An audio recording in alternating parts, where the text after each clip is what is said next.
Jangan lupa untuk subscribe dan nyalakan lonceng notifikasinya.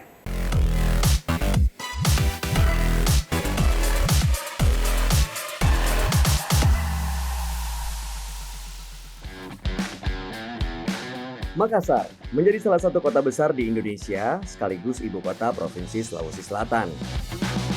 Sebagai kota besar, Makassar tentu tidak lepas dari destinasi wisata yang menjadi ikonik.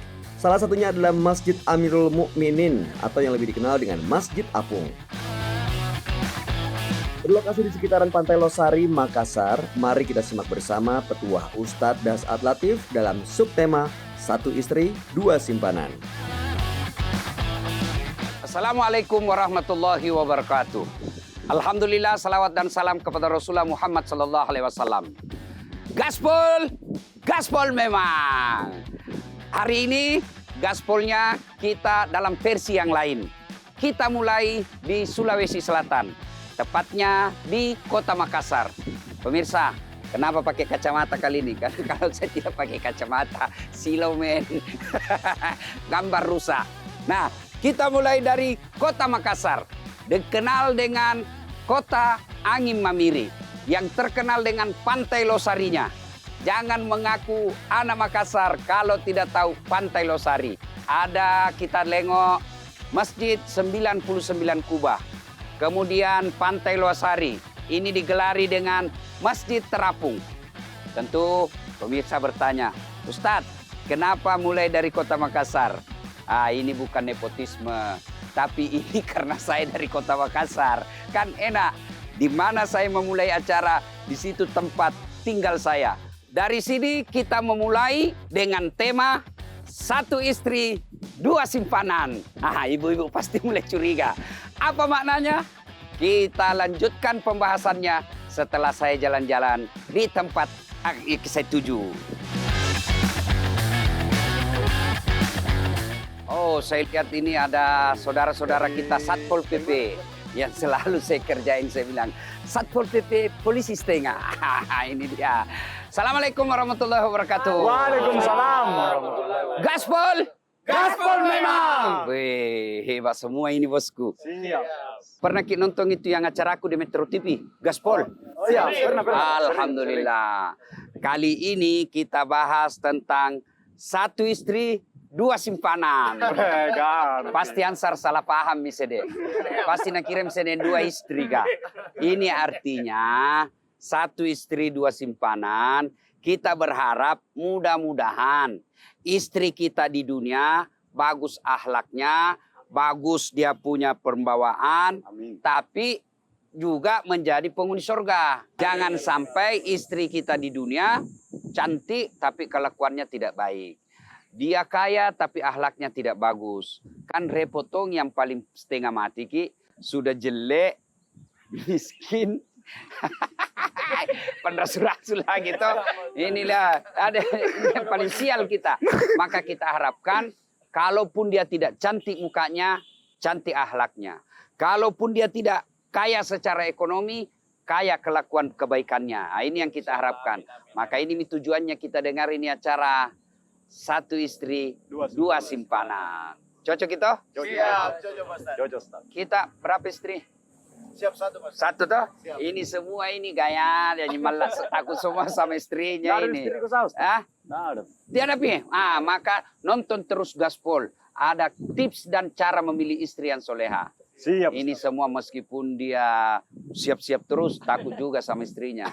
Orang bilang, Ustaz, kita ya takut sama istri. Tidak, cuma istriku lebih berani.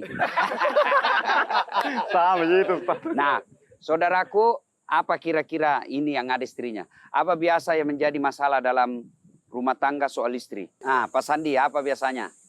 Mungkin yang paling ringan itu, Ustaz, ya keuangan.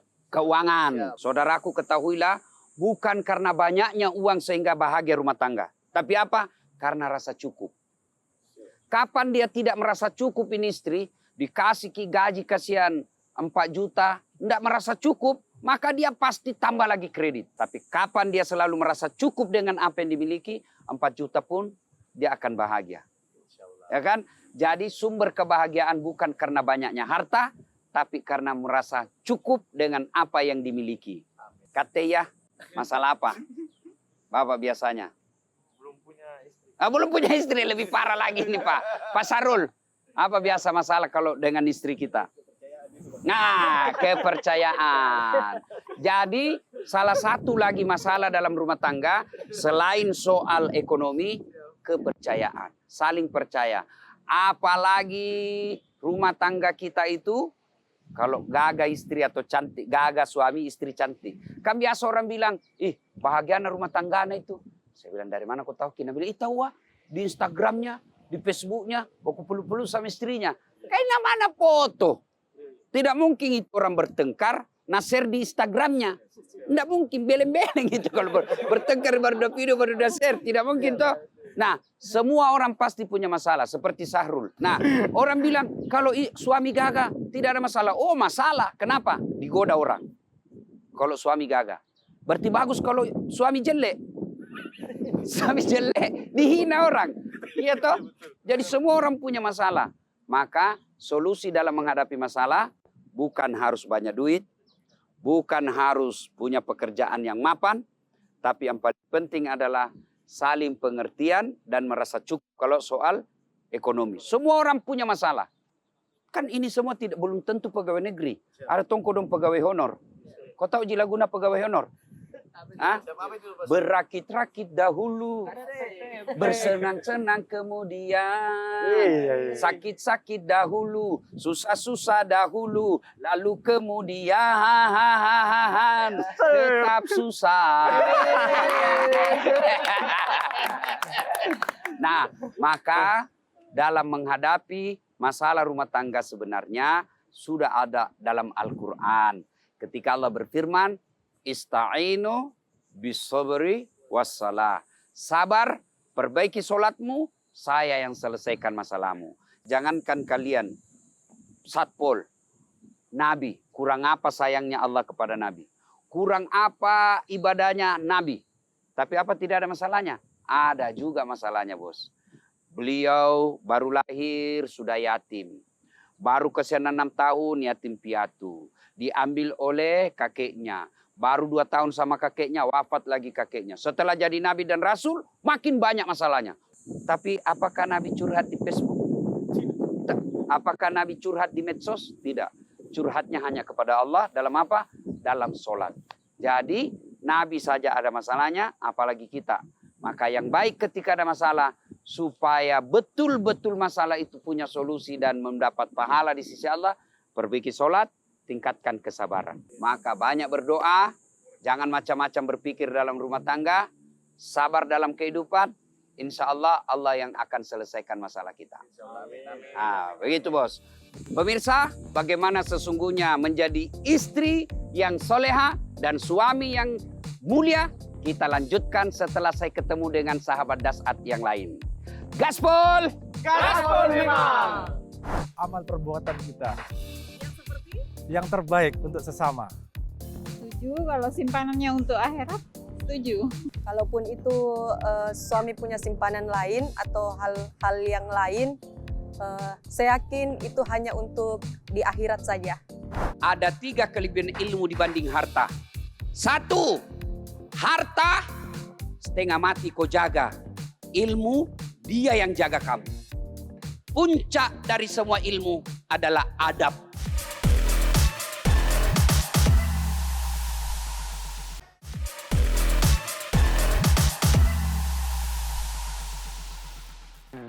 Sahabat Dasat, perjalanan Gaspol kali ini berlanjut di sebuah perguruan tinggi di Makassar, Universitas Hasanuddin, untuk memperingati acara Dies Natalis ke-66 tahun.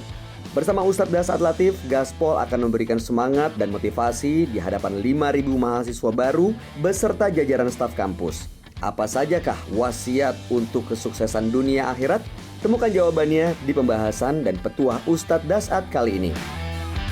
Alhamdulillah. Nah, adik-adik sekalian, ketika Rasulullah Sallallahu Alaihi Wasallam pertama kali menginjakkan kaki beliau ke Madinah, setelah diusir dari Mekah, yang mengusirnya bukan orang lain, yang mengusirnya pamannya sendiri, Abu Lahab, dikejar, lalu selama 7 hari 7 malam perjalanan dari Mekah ke Madinah, sampailah beliau ke Madinah. Nabi mengumpulkan para sahabat. Beliau berpidato dan kira-kira pidatonya kalau bahasa Indonesia begini. Saudara-saudara sekalian, mau ndak saya tunjukkan kalian, kalau kalian amalkan kalian akan sukses bukan hanya di dunia tapi insya Allah selamat sampai akhirat. Mau ndak? Nah, kalau mau kata Nabi, nih 5 wasiatnya, amalkan ini. 1 kata Nabi, utlubul ilma, belajar kok.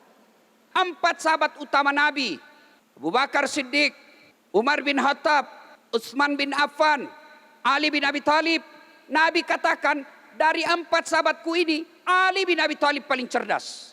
Lalu Ali ditanya, ya Ali, kalau kau disodorkan antara harta dengan ilmu, kau pilih mana? Dengan mantap Ali menjawab, saya pilih ilmu. Kenapa pilih ilmu ya Imam? Ada 3 kelebihan ilmu dibanding harta. 1, harta setengah mati kau jaga. Ilmu dia yang jaga kamu. Contoh, ada uangmu 1 juta. Kasih masuk di belek-belek. Tahu kau belek-belek? Toh? Sudah itu digembok. Ini belek-belek dikasih masuk di lemari. Gembok lagi. Berapa mi gemboknya? Kasih masuk keluar kamar, gembok lagi kamar. Berapa gemboknya? Keluar rumah, gembok lagi. Berapa gemboknya? Keluar pagar, gembok lagi pagarnya. Berapa gemboknya? 5. Sampai di kampus hilang kuncinya. Iya toh, setengah mati dijaga. Tapi ilmu, dia yang jaga kamu.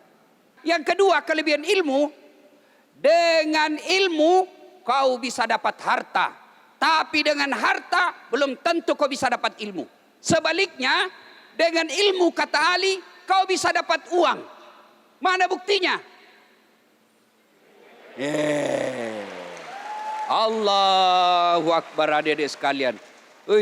Sekarang orang bingung. Mau keluar daerah. Kenapa? Mahal tiket pesawat. Saya bos, tidak pernah bingung soal tiket pesawat. Kenapa? Bukan saya beli. Siapa yang beli? Panitia. Hebatnya lagi, pergi tidak bawa uang. Pulang, bawa uang. Kenapa? Ilmu. Maka masih sekolah kombo, belajar kok. Kalau orang tuamu putuskan kau sekolah, jangan kau sekolah nak, tidak bisa kak bayar. Bilang, bapak ibu miskin, tapi Tuhanku maha kaya. Allah maha kaya. Jangan pernah berhenti sekolah hanya karena kau katakan, tidak ada pembayaranku. Allah maha kaya. Dulu saya pernah jadi cleaning service di travel. Saya bilang sama yang tugas, jangan digaji kak. Yang penting kasih masuk undian namaku kalau ada undian umroh gratis. Sampai tutup itu kantor, tidak pernah dapat. Tapi alhamdulillah, dengan izin Allah, dengan ilmu yang saya miliki, saya punya travel sendiri sekarang. Kapan saja saya bisa umroh dan haji. Dengan ilmu, makanya belajar. Kecil bos beli mobil, kecil punya perusahaan, kecil beli rumah. Yang penting isi ilmumu. Wala tayasu min rauhillah. Jangan kau putus asa. Belajar kau. Janji Allah bagi orang yang belajar. Yarfa'illahu alladhina amanu minkum walladhina utul ilma darajat. Allah angkat derajat di antara kalian orang yang beriman dan berilmu pengetahuan. Dengan catatan iman, ilmu. Adik-adik, ayat apa yang Allah pertama turunkan? Iqra, baca. Baca ilmu matematika. Baca ilmu kimia, baca ilmu media massa, baca ilmu tentang fotografi, sinematografi, baca semua itu dengan catatan Bismi rabbikal ladzi khalaq, atas nama Tuhanmu. Kalau kau belajar ilmu matematika dengan atas nama Tuhanmu, Allah angkat derajatmu. Tapi kalau kau punya ilmu, tidak ada iman, maka lihat Allah akan menghinakanmu, Allah akan menjatuhkanmu di dunia apalagi di akhirat kelak. Orang kuliah memang susah, berat. Tapi pasti ingat lagunya Rhoma Irama. Berakit-rakit dahulu, berenang-renang ke tepian. Sakit-sakit dahulu, susah-susah dahulu, lalu kemudian berbahagia. Itu lagu kita dulu. Adik-adik sekalian, biar hebat ilmumu, biar IP-mu 4 koma, tapi kamu tidak punya akhlak, tidak ada nilaimu di hadapan Allah. Ingat adik sekalian, puncak dari semua ilmu adalah adab. Kalau soal cerdas, kau tidak kalah cerdas itu Google. Tapi apa bedanya kita dengan Google? Karena kita punya nurani. Nurani itu akhlak. Yang kedua, kata Nabi, kalau kalian mau sukses, silul arham, sambungkan persaudaraan. Dalam Islam, perbedaan itu biasa. Yang tidak biasa, kalau kamu tidak mau berbeda. Wa'tasimu bihablillahi jami'an wa la tafarraku. Berpegang teguhlah engkau kepada tali persaudaraan agama Allah dan janganlah engkau bercerai-berai. Kita umat Islam, fungsi persatuan itu bisa kita lihat dalam sholat berjamaah. Coba lihat kalau kita sholat bersama apa? Bapak mau bahasa apa saja, suku apa saja, pasti sama bahasanya kalau sudah sholat. Mau datang dari mana, tidak boleh beda-beda arah. Bagaimana kacaunya sholat, Dek, kalau kita sholat pakai bahasa masing-masing? Pernah kau bayangkan?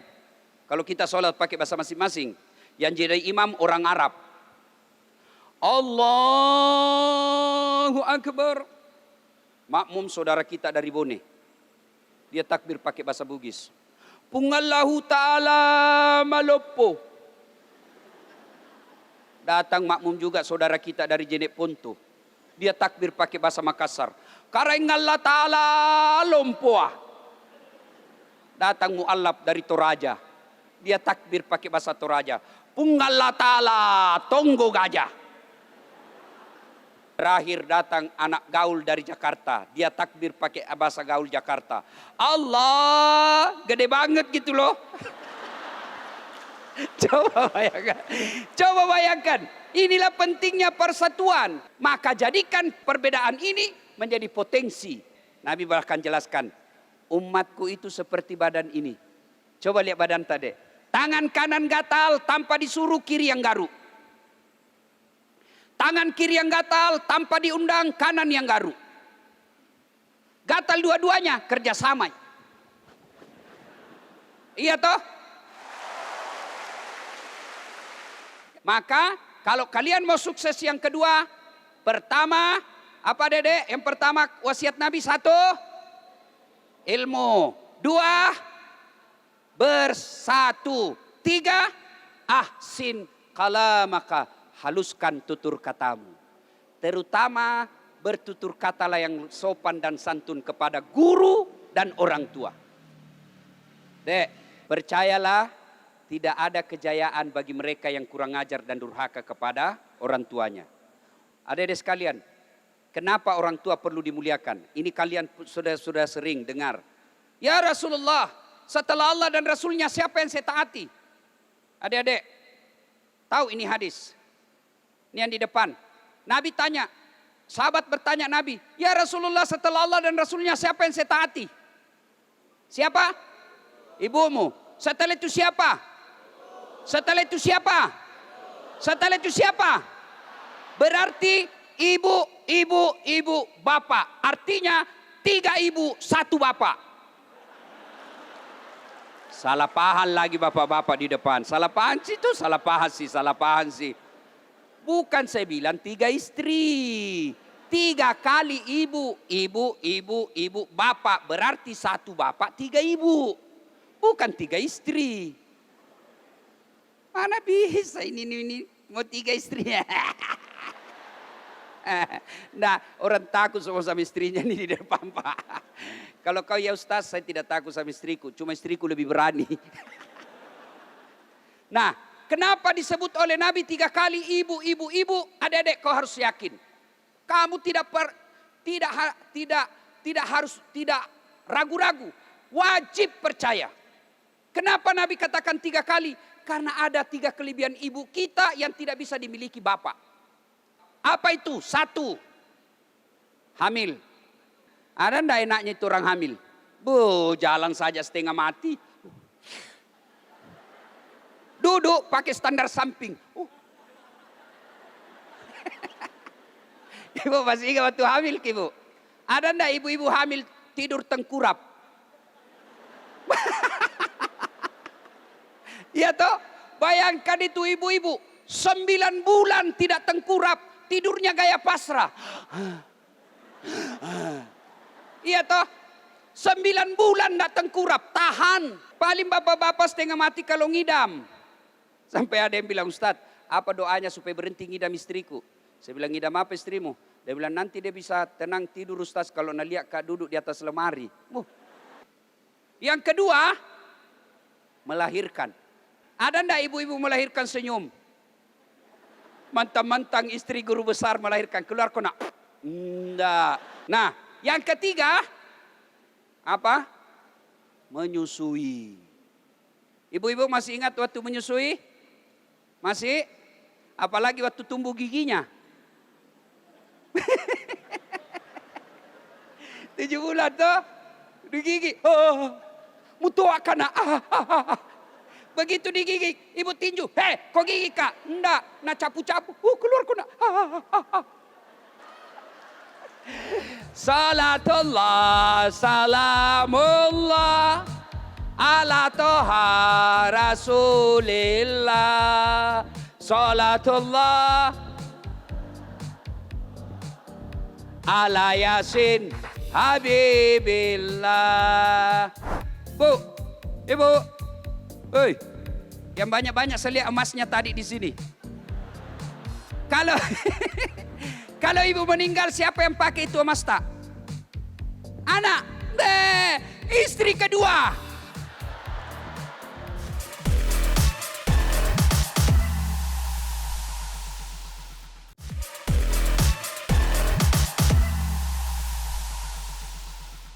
Adik-adik sekalian, kalau kau mau sukses, bahagiakan orang tuamu. Saya tahu kalian belum bisa belikan mobil bapakmu. Saya tahu belum bisa belikan rumah bapakmu. Lalu bagaimana? Boleh Anda contoh saya, boleh tidak? Saya waktu kuliah, cara saya karena saya belum bisa belikan orang tua saya barang-barang, maka cara saya tidak akan memperdengarkan telinganya, saya bodoh di kampus. Kalau kamu serumah dengan orang tuamu, minta izinlah. Pak, Bu, saya pergi. Saya dulu kalau mau pergi, sampai sekarang. Ada kebiasaan saya kepada orang tua saya yang sampai sekarang saya masih pelihara. Apa itu? Sampai sekarang minimal 2 kali saya telepon ibuku dalam sehari. Karena bapakku sudah arwah. Mak, baru bangun mak, agak tepi gau. Apa bikin mak? Ya saya mau menasu-nasu kak. Agak tanasu. Sudah itu, mak doakan saya selamat dalam dakwah. Begitu emak kita bilang amin, arasnya Allah bergetar. Adik-adik selalu biasakan, setiap kalian mau pergi sekolah, mau pergi kuliah, jabat tangannya, cium tangannya. Mak, saya pergi sekolah, doakan saya dapat yang saya cari, dan saya pulang dalam selamat. Begitu makmu bilang, pergilah kau nak, insya Allah berkah hidupmu. Yang ketiga, pesan Nabi, ahsin kalamaka, pakesingi ada adamu, perbaiki tutur katamu. Yang keempat kata Nabi, at'im al-masakin, bersedekahlah. Sedekah.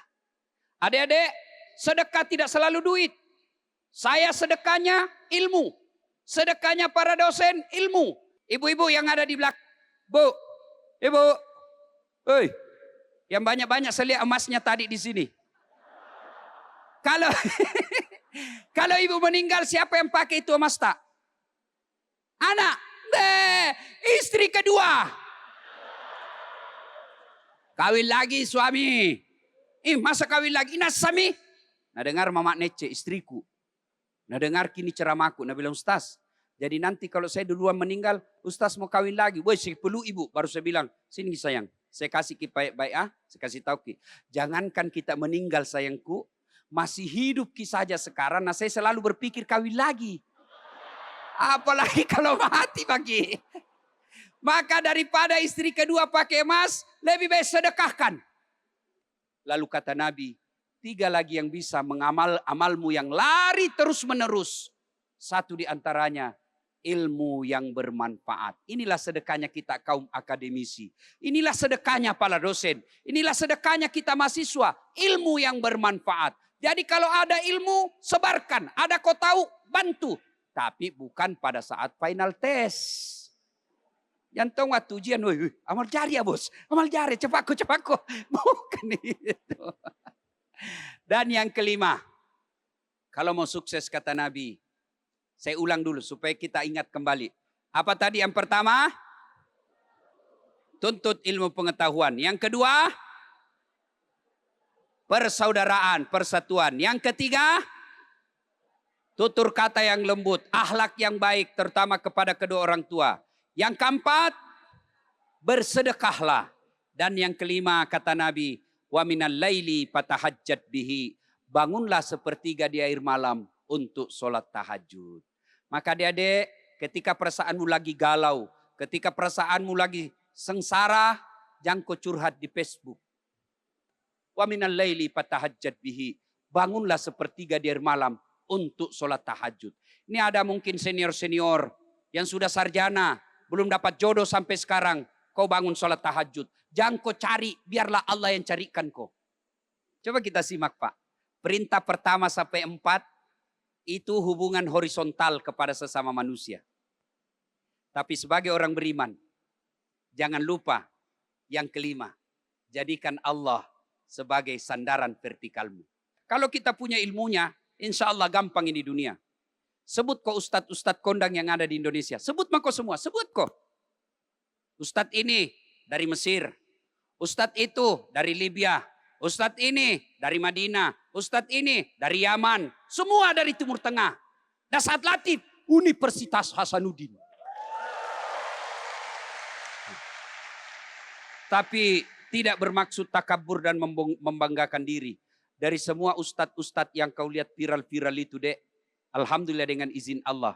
Saya sekarang yang paling banyak viewernya di Indonesia. Sekarang viewer saya, penonton saya di YouTube sudah 251 juta. Saya masih ingat waktu saya tulis skripsi dek. Karena tidak ada komputerku. Yang punya komputer anak Jakarta. Kakak senior saya di Ramsis. Dia pakai pagi sampai malam. Saya tunggui. Dia selesai jam-jam 12, baru saya kerja sampai pagi. Tapi saya selalu yakin Allah pasti angkat. Masa orang baik Allah sengsarakan hidupnya? Maka adik-adik sekalian, biarkan hidupmu sekarang susah, tapi kau belajar. Allah kasih kau kecil buat Allah angkat derajatmu. Demikian, lebih dan kurangnya mohon dimaafkan. Gaspol! Saya mau kasih hadiah juga yang bisa menjawab pertanyaanku. Nah, pertanyaan pertama, ya. Oh ya, naik mako saja, sini mako cepat. Jami ada pertanyaannya, naik mako cepat. Nah ini, apa yang ditanyakan kok? Belum pak ditanya, naik mako. Begini saja, kamu fakultas apa? Fakultas Ilmu Sosial Politik. Jurusan? Ilmu Pemerintahan. Oh, saya berdoa mudah-mudahan kau jadi pemerintah yang baik. Amin, amin, Allahumma amin. Ya, menjadi ilmuwan yang cerdas. Amin. Karena saya tidak tahu apa yang kau mau tanya, apa mau jawab. Sekarang kau pertanyaan sendiri, jawab sendiri. Kau bikin pertanyaan, jawab sendiri. Ya. Pertanyaannya sebutkan rukun Islam. Macako. Sebutkan rukun Islam. Rukun Islam ada 6. Tidak. Berapa? Rukun Islam ada... Tuh? Tidak. Berapa? Ada 3. Ti. Pocoy. Rukun. Ya, rukun Islam ada berapa? Rukun Islam ada 2. Ada 5. Ada 5. 5 atau 2? 5. 5 atau 2? 5. 1. 1. Percaya Percaya Allah. kepada Allah SWT. Bingungi. Rukun iman atau rukun Islam? Rukun Islam. Rukun Islam. 1. Percaya kepada 1.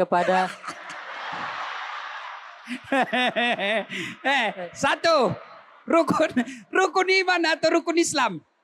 Rukun iman. Islam saja susah kok, apalagi rukun iman tambah susah kok. Iman tahu. 1. Rukun Islam. 1. Mengucapkan 2 kalimat syahadat. Yang kedua, 2. sholat 5 waktu. Ya, mendirikan Mendirikan sholat lima sholat waktu. 5 waktu. 3, Yang ketiga, percaya percaya kepada. kepada Ini gampang termakan hoax. Ini gampang termakan hoax orang begini Pak, bahaya. 1, mengucapkan 2 kalimat syahadat. Mengucapkan 2 kalimat syahadat. 2, Yang kedua, mendirikan sholat 5 waktu. 3, Yang persatu. ketiga, Persatu. 3, Persatuan Indonesia. 1. Ay, ganti. Ulang ya. Rukun Islam ada 5. 1, mengucapkan 2 kalimat syahadat. 2, 2, mendirikan. sholat 5 waktu. 3, Yang ketiga, zakat. puasa dulu. Puasa. Berpuasa di bulan suci Ramadan. 4, Yang keempat, zakat. menunaikan ibadah zakat. 5, Yang kelima, melaksanakan ibadah haji. ibadah haji bagi yang mampu. Yang mampu. Takbir. Allahu Akbar. Gaspol. Terima kasih. Assalamualaikum warahmatullahi wabarakatuh. Ajarkan anakmu berjalan di muka bumi dengan tidak ada sombong. Orang kaya, orang miskin, raja-raja, rakyat biasa, semua mati.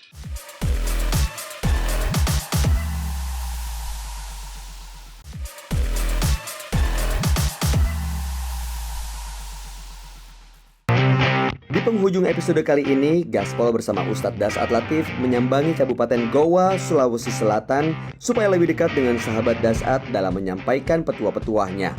Bagi Ustadz Dasat Latif, berdakwah tidaklah memilih kepada siapa dan dimanapun. Di depan ratusan jamaah yang hadir, Ustadz Dasat Latif menyuarakan sebuah tema yang bisa menjadi acuan serta motivasi bagi sahabat Dasat. Mari kita dengarkan bersama petua dahsyat Ustadz Dasat Latif. Bismillahirrahmanirrahim. Ya ayyuhalladzina amanu dukhulu fis silmi kafatan. Wahai orang-orang yang beriman, masuk ke Islam secara sempurna. Jangan ke Islam pencitraan, jangan ke Islam balle-balle. Kalau mau dicoblos, penampilan kala-kala ustadz kah. Bagi-bagi kartu nama, pilih saya sama-sama ke orang bajeng. Ada masalahmu, telepon 24 jam. Begitu terpilih, nah ganti nomor HP-na. Sering kita lihat pergi antar jenazah? Sering? Nah, orang kalau pergi ngantar jenazah, kata Nabi 3 yang mengantarmu. Tapi demi Allah, 2 yang motere, 2 yang kembali, tinggal 1 yang setia menemanimu. Ini ibu-ibu yang cantik semua di depanku. Kira-kira kalau mati ku ibu, mau suamimu masuk? Mau nih? Duduk saja di atas kubur sampai malam nah tidak mau. Meskipun Nabi waktu nagoda ko, kemanapun kau pergi aku akan mengikutimu. Kita akan sehidup semati. Gunung kan kudaki, lautan ku seberangi, masjid kau lewati. Pret. Ya toh? Yang kedua, yang ngantar ki. Apa itu? Harta. Asuluk ngasem mika. Keluar semua mobil, keluar semua kendaraan, bahkan pakaian-pakaian dibawa. Mulai ulama sampai rakyat jelata, mulai paling kaya sampai paling miskin, sama kainmu, kain kafan. Nggak mentang-mentang dia kaya, begitu meninggal bapaknya, apa dia bilang anaknya? Kasih masuk tawa HP iPhone 13 supaya bisa chatting. Nggak ada. Yang mengantar kita amal. Amal kebaikan, amal keburukan. Hartamu pulang, keluargamu pulang. Maka yang tinggal menemanimu hanyalah amal-amalmu.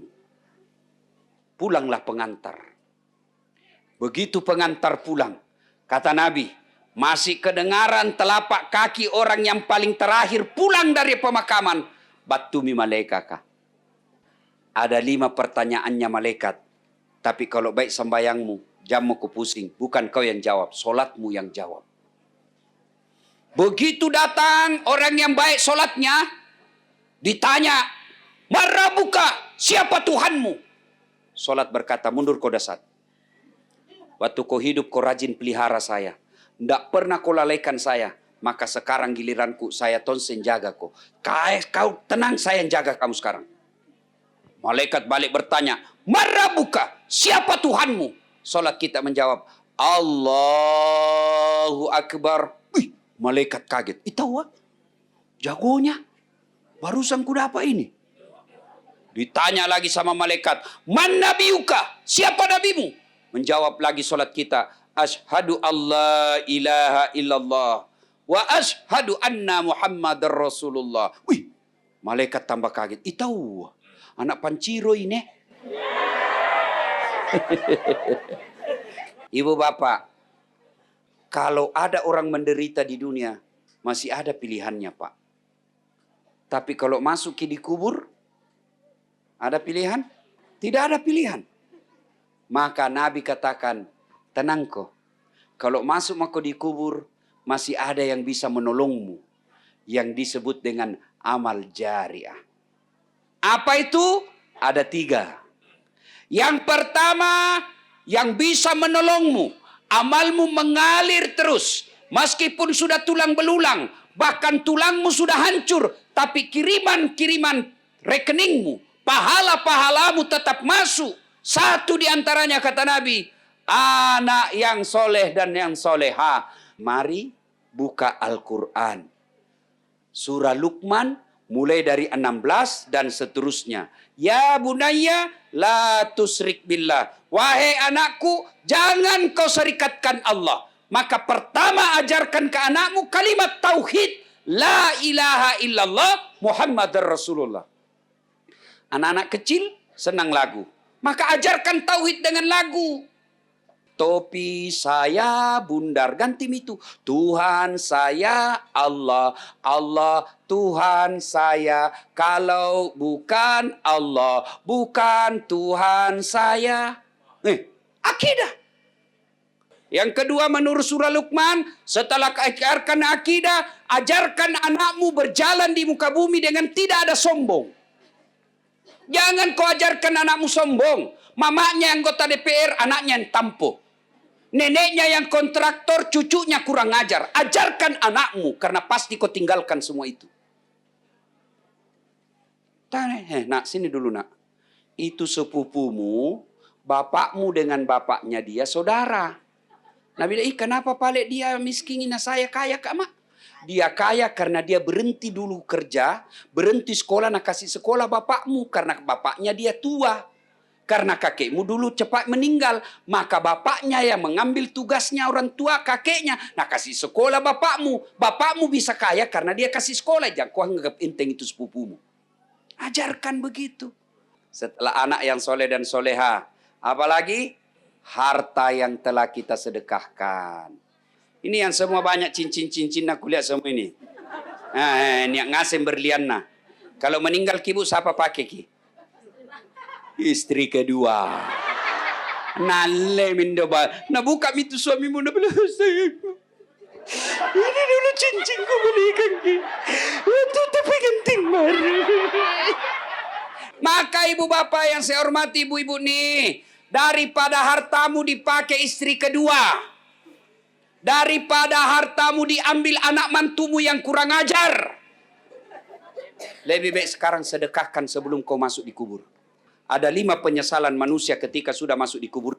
5 penyesalannya. 1 di antaranya menurut Quran. Mereka berkata, ya Allah kembalikan saya ke dunia. Kembalikan saya hidup 2 menit, 3 menit, sekejap saja. Saya hanya ingin berkata, ya Allah, seluruh hartaku, tanahku, rumahku, tokoku, kebunku, saya sedekahkan. Kenapa bukan minta untuk sholat? Karena sholat beramil pahalanya, puasa mengalir pahalanya, haji mengalir pahalanya ketika kau melaksanakan haji, puasa, dan sholat. Tapi sedekah, meskipun kau sudah meninggal, amalnya terus mengalir. Yang namanya kematian, tiba saatnya pasti mati. Orang kaya, orang miskin, raja-raja, rakyat biasa, semua mati. Berarti, Ustadz, di belakang sedikit. Saya tidak ada persoalan. Ibu-ibu duluan, saya di belakang boleh. Atau saya di belakang duluan ke ibu, boleh juga. Kalau saya duluan siapa yang tak sia? Masa Pak Camat? Ibu bapak saudara-saudara sekalian, berarti bukan mati masalahnya. Karena pasti kita lewati. Maka bagaimana menjaga ini? Harta itu titipan. Bagaimana cara menjaganya? Bukan didepositokan. Tapi bagaimana caranya? Sedekahkan. Itu caranya menitip dengan aman. Jaga dengan aman. Yang kedua, anak. Titipan. Gimana cara menjaganya? Didik anakmu jadi soleh dan soleha. Itu caranya. Yang ketiga, apalagi? Jabatan, titipan. Jaga dia. Bagaimana jaganya jabatanmu? Maka gunakan menjadi amal yang soleh dan soleha. Jadikan amal-amal kebaikan. Ibu bapak saudara-saudara sekalian, banyak yang ingin kita sampaikan. Tapi waktu jualah yang membatasi kita. Terima kasih, lebih dan kurangnya mohon dimaafkan. Usikum wa nafsi bitaqwallah. Assalamualaikum warahmatullahi wabarakatuh.